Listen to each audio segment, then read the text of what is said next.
Welcome everyone, and thank you for viewing this training webinar. My name is Diane Wells, and I work in the Office of Broadband Development, or OBD, at the Minnesota Department of Employment and Economic Development.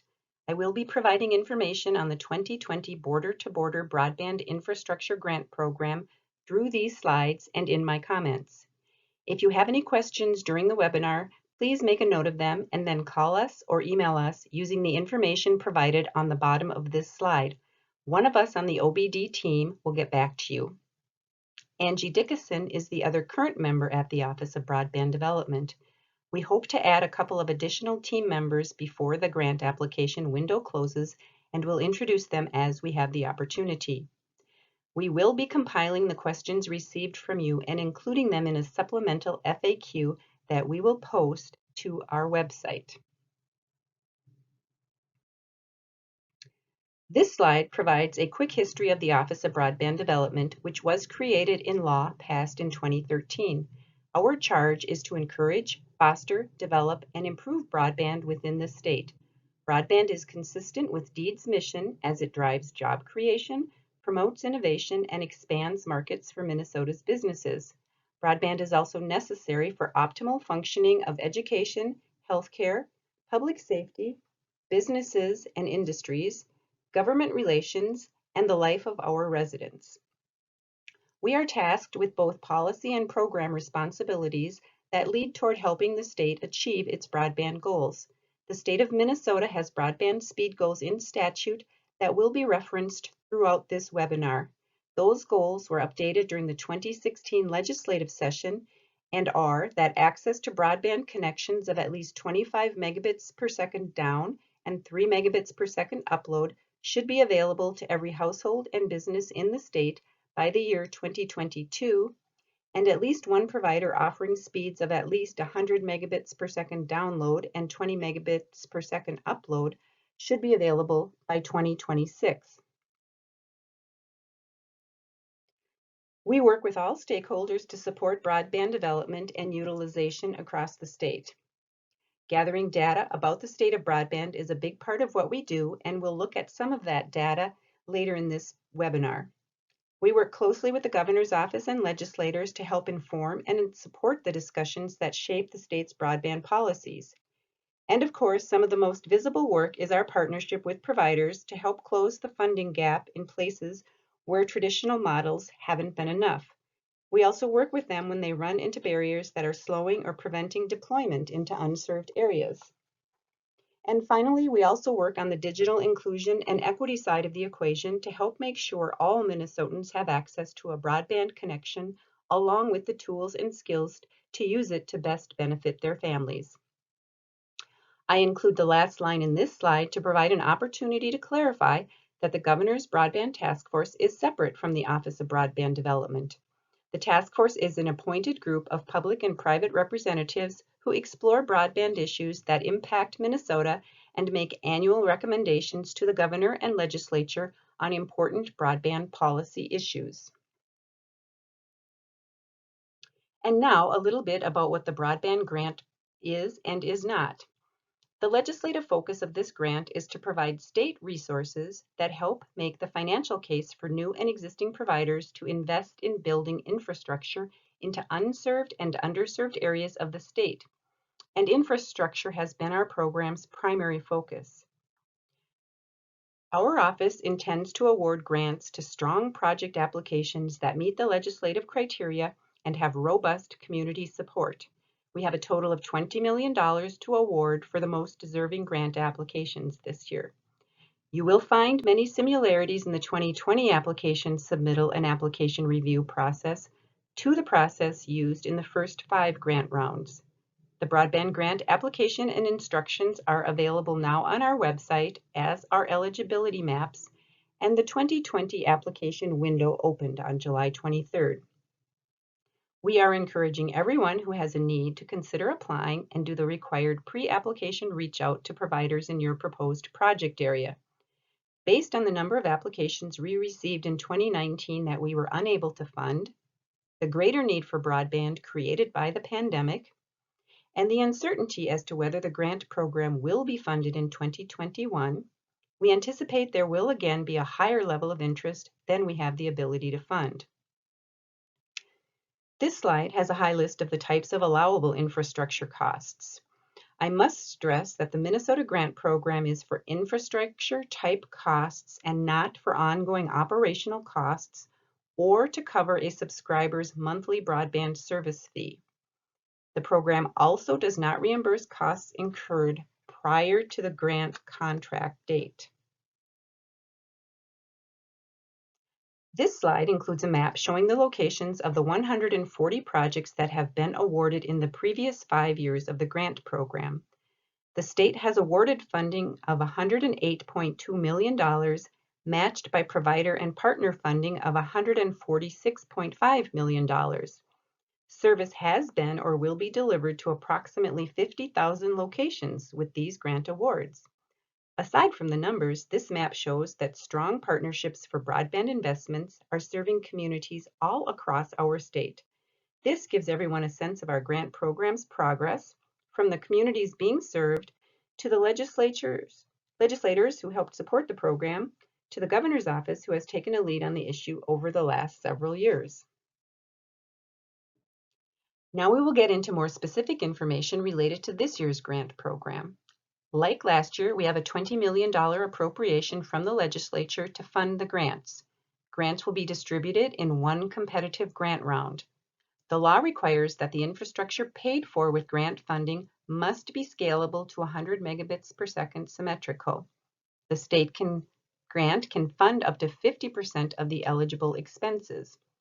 In the scoring process, there are additional points awarded if the request is for less than 50%. Also, by law, we must endeavor to award grants to all areas of the state. We anticipate awards to be announced in early 2021, and projects constructed with this round of grant funding will need to be completed by June of 2023.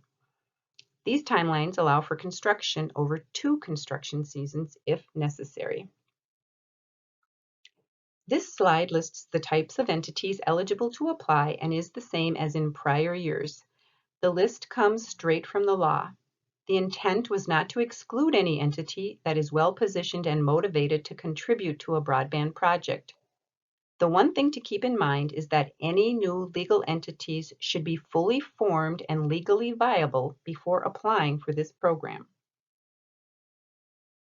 This slide is an overview of the application timeline.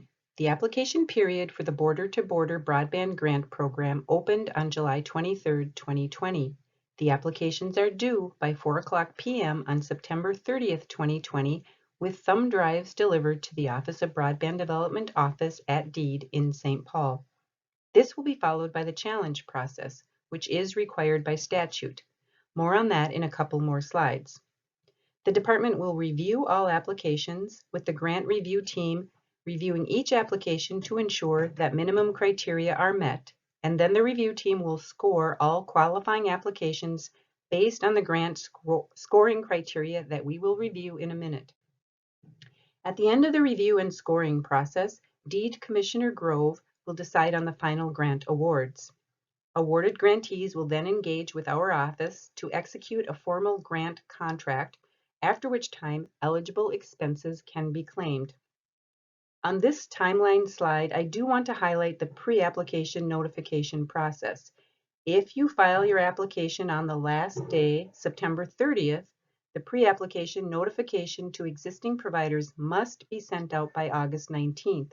If you plan to file your application before the last day, the pre-application notification must occur at least 6 weeks before you file your application. I want to emphasize here that the last day to send out the pre-application notification is August 19th. The sending out of these pre-application notifications is a requirement for us to consider a subsequently filed grant application. This is the first of 2 slides discussing the contents required by the application. First, we will need a written description, census block and road boundaries, of each type of area to be funded, as well as a map in a format such as KMZ, KML, or shapefiles. We use this information for the challenge process, which we will describe in a couple of slides. Both last mile and middle mile projects are eligible for funding under this program and need to be identified. We need written evidence that the wireline broadband providers in the proposed project area were contacted and their reply. Templates are available in the application packet. The kind and amount of broadband infrastructure to be purchased should be provided. This section of the application includes the project's technical plans, including a list of what infrastructure items would be purchased with the grant funding. We will ask for the amount of funding requested by source and evidence of unserved or underserved nature of the community, and that may include the broadband map data, and it can be supplemented with any other information an applicant would provide. Continuing, and number 7, we would want you to include the number of households, businesses, and community institutions passed that will have access to broadband as a result of the project. In other words, those currently unserved, or who will have broadband service upgraded, currently underserved locations. And there is a chart in the application where you can enter this information. At number 8, we're asking to see a list of community anchor institutions that will be positively impacted by the project in the application. And this is also a good group to draw from for the next item, which is expressions of support. Number 9 is the demonstration of household, business, farm, and community support, which could include letters of support, petitions by potential subscribers to the service, and community institution resolutions. If possible, the information gathered should include mention of the economic impact. 10, the project costs area of the application will ask for information on both eligible infrastructure costs as well as non-eligible costs. By law, the state grant request can be for no greater than 50% of the total eligible costs. Remember, extra points may be awarded if the non-state funds are more than 50% of the eligible costs. And finally, the application will also ask applicants to identify all sources of funding for the project. And as mentioned earlier, priority points will be given to community partner funding. This slide covers the 2020 challenge process. We have had a challenge process in the previous 5 rounds, so it is not new. And in this round 6, as in 2016, 2017, and 2019, the challenge process is mandated by law and includes specific provisions. The challenge process, in summary, will be conducted as follows.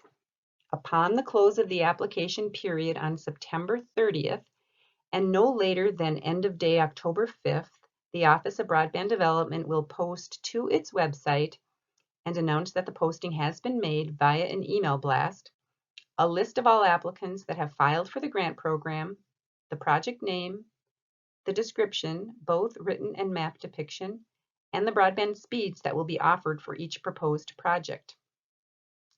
Once posted, existing broadband providers can review the project areas and determine whether they believe an area's eligibility for the grant program should be challenged because they already provide broadband service within any of the project areas, or they commit to complete construction within 18 months of the grant awards being announced, which under our timeline would be July of 2022.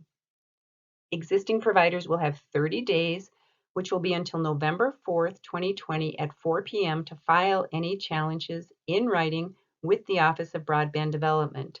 A separate challenge must be filed for each project that is being challenged. Challenges must be delivered to our office in St. Paul. We will handle each challenge on an individual basis to determine if it's a credible challenge.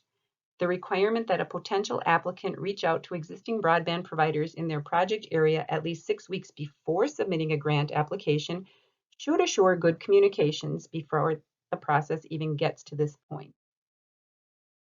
If a credible challenge is submitted for an application, DEED cannot grant an award to that application. Broadband providers should be serious if they are submitting a challenge, because if a project is denied due to a credible challenge, and then the challenging provider does not provision the broadband service in the project area as it indicated it would do in its challenge, DEED cannot deny funding to an applicant as a result of a challenge by that same broadband provider for the following 2 grant cycles, unless DEED were to determine that the provider's failure to meet its commitment was due to factors beyond the provider's control. This slide is the first of 3 slides that discuss the scoring criteria, which have been posted since June 22nd and is the same as last year. Points will be awarded for how much broadband speeds are increased over current levels and the number of locations served. Please keep in mind the definitions for unserved and underserved and do not include any areas that are served. In other words, areas having service of at least 100 megabit download and 20 megabit upload in your project area. Points will also be awarded based on the amount of the funding request compared to the total eligible costs. Requests of less than 46% of the total eligible costs will score additional points as noted in the scoring information. As an example, if the applicant is requesting 35% of the funding to be through a state grant, 8 points are awarded. As another example, if the applicant is requesting 30% or less of the funding be from the state grant program, then the full additional 10 points are awarded. Points are also awarded if there is a third party contributing financial support to the project. That third party can be, for example, a local government, a neighborhood group, or a business. Points are also awarded based on the demonstration of community support, which can be letters of support, a petition, or financial support. In awarding points, project readiness and project sustainability are also reviewed. For project readiness, items like a clear and detailed budget, that funding from partners is secured, that the infrastructure that will be purchased for the project is detailed, that the project has a solid and realistic schedule, that pricing is reasonable, and there is a marketing plan identified. For sustainability, we review the technical expertise, organizational support, and financial sustainability for the project. Finally, in scoring the applications, we also look at the economic development and community impact. This includes demonstration of how those within the project area will benefit. The grant program requirements also allow scoring preference to areas that qualify as economically distressed. This can be demonstrated through unemployment statistics, poverty designations, or population loss in the project area as compared to the statewide average. You can even use school lunch assistance statistics. If your project area is in an economically distressed area, please provide information so you get maximum points in this portion of the scoring criteria. We also have a question on the application on whether broadband adoption assistance is provided, and if it is, that will receive points as well. The next slides cover what changed and what didn't change from prior years. This year we will have $20 million in funding to award. Eligible costs are reimbursable if expended after the date the contract is fully executed. This is the same as last year, but different from the early years of the program when we could reimburse for costs incurred after the date of the awards being announced. Again, this year we will only be able to reimburse for eligible costs incurred after the contract is fully executed. Like last year, we are emphasizing community participation and will award additional points if there are contributions from community partners. Where applicable, tribal engagement and support will also improve project score. One process change this year is that we are only requiring the application to be filed on a thumb drive. We are not requiring any paper copies. Please keep in mind that the thumb drives do need to be delivered to our office. Applications cannot be electronically submitted. This is a list of some of the things that have not changed from prior rounds, including that there is still a $5 million cap on the amount of grant funding requested, that the grant can only fund up to a maximum of 50% of the eligible project costs, that the definition for unserved remains at not having a wired broadband service of at least 25 megabits per second download and 3 megabits per second upload. The definition for underserved remains at having a wired broadband service of at least 25 down and 3 up, but not having at least 100 megabits per second download and 20 megabits per second upload. The requirement to notify existing providers at least 6 weeks prior to submitting an application of your intent to file an application And again, that deadline for the 2020 grant round is August 19th. The types of cost eligible for the grant program are the same as in prior years, and prevailing wage does not apply to last mile projects. We've discussed all of these items already with the exception of the next to last one listed on this slide. For applications submitted in 2020, as it was in the 3 previous grant rounds, as you prepare your cost estimates, keep in mind that prevailing wage requirements do not apply to labor costs or bids for the labor associated with constructing, installing, remodeling, and repair of last mile infrastructure.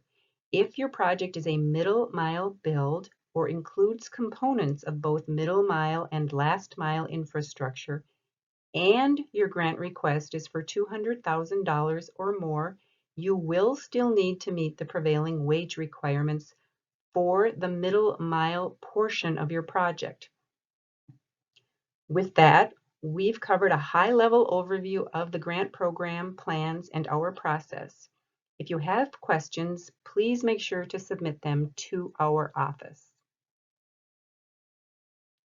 This slide covers the stage that your application should be at now. We are assuming you are reviewing this training webinar sometime before the middle of August.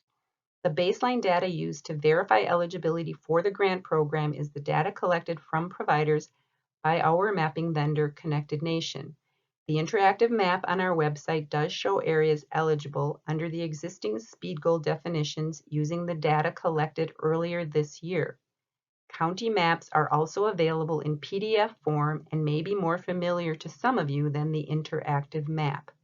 Now is the time to examine the maps created from this data to determine your areas of eligibility. More on that in a moment. With the requirement that potential applicants must contact in writing existing providers in the areas to alert them that a potential application may be filed, you should be working on that communication too. We have provided templates in the application that you can use for your contact and provider's reply. With the deadline closing September 30th, you should do your provider reach out no later than August 19th for any application you intend to file on September 30th. Earlier application filing dates that you may want to meet for some internal reason need earlier notifications, 6 weeks before you file your application. That pre-application communication needs to include a good description of your project area. We have a list of broadband providers by county on our website, which you may want to use to ensure you notify all providers in the project area you are considering. We also have a list of the large broadband providers and who to contact at those companies in the grant application instructions. If you don't know who within a company to contact or who provides service in your contemplated project area, you can also email our office. We know from talking to you that many of you have project designs, plans, and budgets in the works. You will want to work on completing and polishing these over the next few weeks. If applicable to your project, include cost and time for environmental reviews, railroad crossings, and prevailing wage implications. And remember, prevailing wage kicks in on any state grant of $200,000 and over, and for applications that include middle mile labor costs. Depending on where the financial match will come from may mean some lengthy processes getting on board agendas, passing resolutions, or executing other agreements that prove the financial match is in place. Now is also the time to confirm and document those funding commitments. And finally, evidence of community support should be gathered and included in the application. Community support and participation in grant applications is a critical cornerstone of a strong application. Now we'll get into some of the mapping data that our office has. This slide just shows a statewide map of the areas that are considered unserved, and those are in the pink or reddish color, and the areas that are underserved, and those are in purple. So the pink and the purple areas are unserved and underserved by a wireline provider and eligible for the grant program. This map is an example of the PDF maps that we have on our website for every county in Minnesota. The same color scheme as the prior map, with pink areas considered unserved and purple shaded areas as underserved, and both are eligible for the grant program. These maps can be used to document that the area in your proposed grant project is eligible for grant funding. Because the map shows grant eligibility, this map is wired service only. Also keep in mind that our data is generally based on service areas or census blocks, so that your project could be for a portion of a census block that isn't served, for example. This slide provides the links to our maps on our website. There is also a link from the Deed Office of Broadband website under Mapping and Data. If you are considering a project that includes areas shown as ineligible on the maps that we have on our website, please contact me so we can attempt to get verification of the speeds that are available in the area that you are considering filing a grant application for. There are additional layers on the interactive map that you may want to investigate as you research your proposed project area.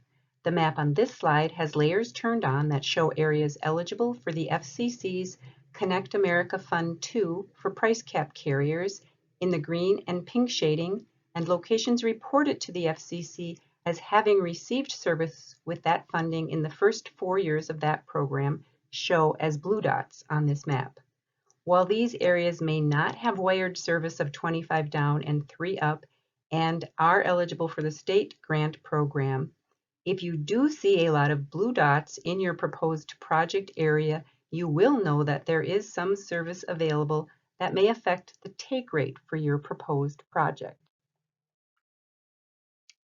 This slide shows the percent of households by county that have a wired broadband service at the state's 2026 speed goal of at least 100 megabits per second download and 20 megabits per second upload.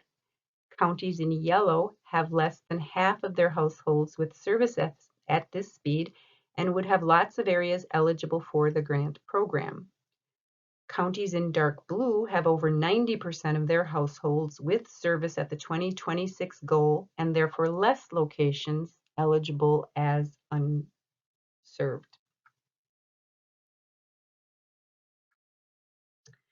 This completes the overview of the grant program. As you look over the materials we have online and start to fill in your application, we know that you may have some questions. The email address and phone number for asking those questions are on this slide.